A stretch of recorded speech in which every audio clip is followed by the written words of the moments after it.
Hi, this is Mardy once again and welcome to my channel.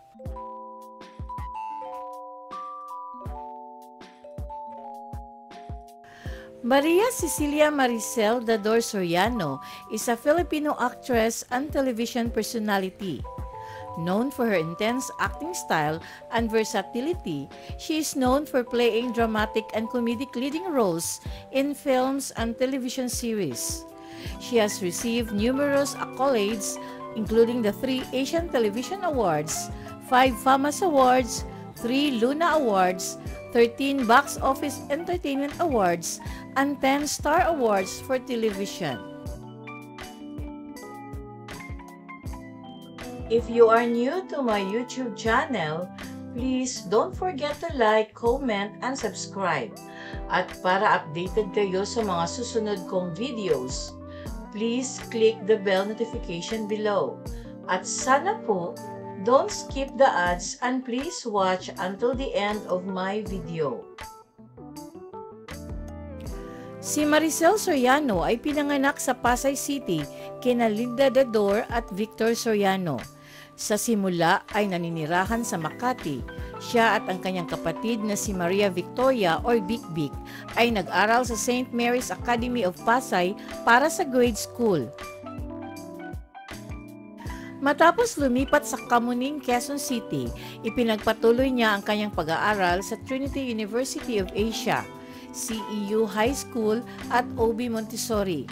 Ang kanyang hectic showbiz schedule ay pumigil sa kanya sa pagtapos ng sekundaryang edukasyon.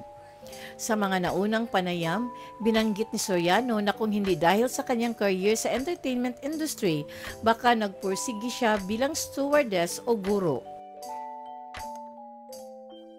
Sa kabila ng hindi nakatapos ng formal na edukasyon, siya ay marunong mag-computer at may kasanayan sa pagdidisenyo ng mga accessories, t-shirt, card, certificate at stationery. Bukod pa rito, personal niyang idinisenyo ang mga graphics at title credits para sa kanyang drama anthology.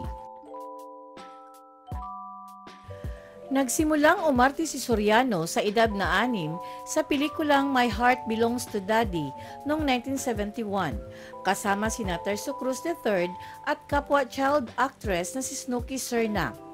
She was brought by her paternal grandmother to Sampaguita Pictures, searched for a child actress to play Tercio Cruz III's younger sister.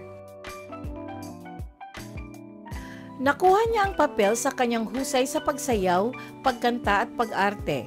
Nalinang ni Soriano ang kanyang kakayahan sa comics sa ilalim ng patnubay ng mga bitiranong komedyante na sina Dolphy at Nida Blanca, na parihong itinuturing niyang pangalawang magulang, lalo nang lumaki siya sa pag-arte sa John and Marcia, kung saan siya ay isang regular na cast.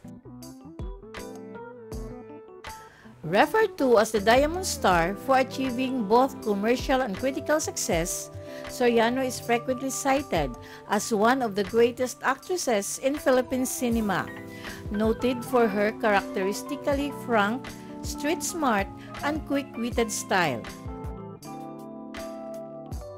With over 100 acting credits to her name, she is noted for her brilliance and versatility both as an actress and as a multifaceted performer.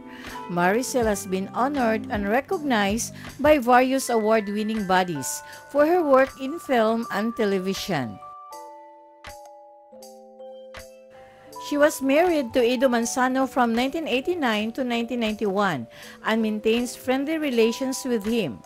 Aside from her sister, who is the mother of award-winning actress Merel Soriano, her siblings include Michael Mikey Martinez and movie TV actor and entrepreneur Melchor Mel Martinez. Noong 2011, si Soriano ay hayagang inakusahan ng 2 sa kanyang mga dating kasambahay ng pagmamaltrato at pag-aabuso sa droga, na kanyang itinanggi na nagsasabing ninakawan siya ng mga nag-aakusa sa kanya. Noong 2024, Tinawag siyang tumistigo sa Senado ng Pilipinas matapos siyang akusahan ng dating opisyal ng Philippine Drug Enforcement Agency na pinahintulutan ang kanyang condominium unit sa Makati na gamitin sa mga aktibidad na may kinalaman sa narcotics ng mga kilalang personalidad kabilang ang dating senador na si Bongbong Marcos. Itinanggi rin ni Soriano ang paratang at sinabing na ibenta na niya ang condominium unit noong nangyari ang mga aktibidad. Thank you very much for watching. And according to Herbert Hoover, freedom is the open window through which pours the sunlight of the human spirit and human dignity.